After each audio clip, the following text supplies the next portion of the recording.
how can we move ahead in what we call post-growth planning for cities, for countries, like it's a multi-scalar process. And even if they manage to have like such an impressive amount of institutional innovation in many different parts of the world, we see that housing is less affordable than ever.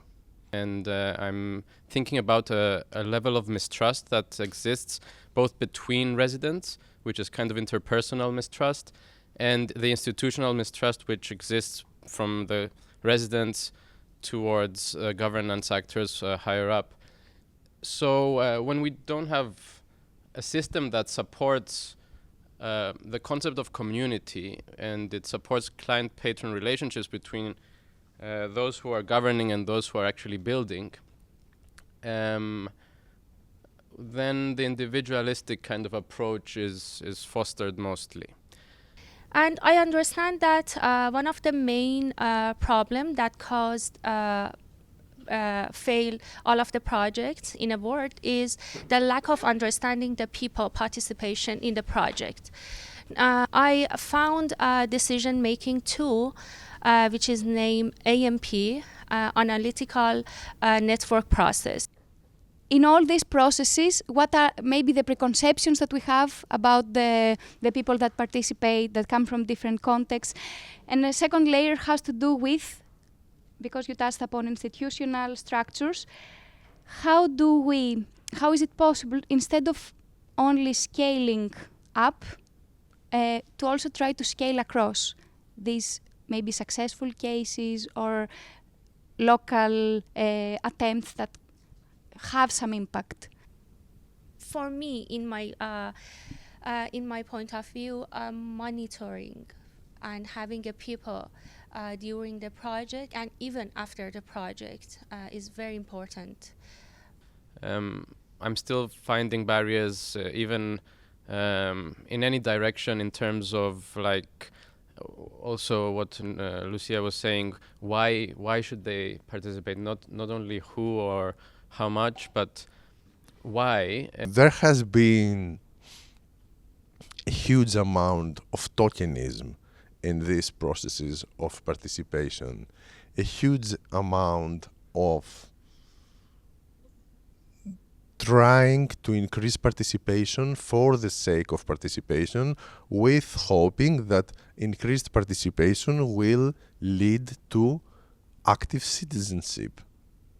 The term urbanization, I'm mostly thinking from the French perspective, but I think it's not so far from the English one. We actually use it either for greenfield developments or for, let's say, formal urban development of informal developments, both linked to a growth perspective.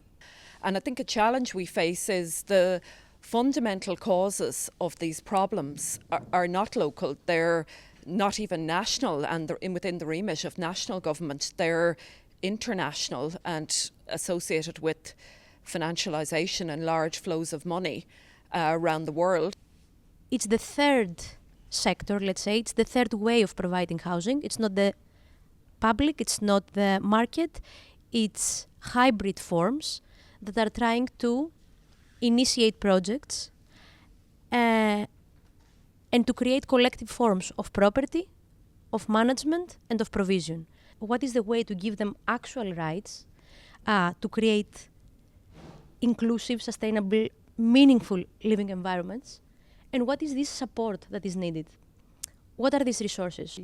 So I'm doing my research on on equitable circular housing, and part of that, so on the one hand, there is a part of that is circular building, so minimizing as much waste as possible, but another part of that research is trying to understand how housing models work.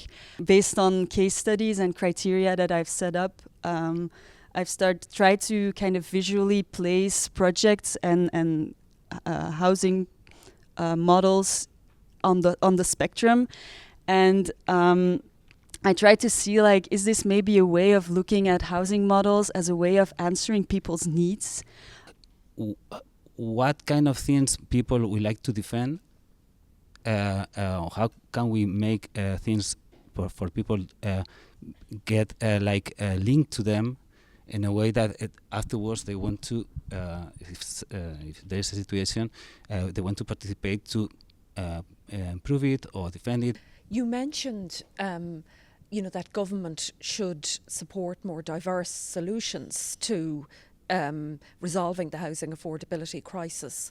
But I wanted to ask why, in terms of what value more diversity brings in terms of solutions. Policymakers trying to have people get a bit stronger in society in a way, or by building up capital and stuff like that. Recently, and it was a capacity building and a project focused on capacity building and knowledge sharing of integrated district level renovation. So yeah, I just mentioned quickly before, by integrated approach in renovation, we mean a type of renovation that goes beyond energy efficiency, and that of course takes at its core also the well-being and of the community that live in the housing complexes. What can we learn from developing countries and in former third world when we talk about housing for the most vulnerable? And vulnerable here is of course not only economic characterization, but as a result of social, cultural and historical inequalities. Technicians and architects in the field are aware that designing social housing means knowing how to establish priorities. But communities know better which priorities they have. What we debated here, it's a matter of changing people. It's not a matter of changing things, but how we can change people. That's the biggest point. So we decided that we have to change things to change people.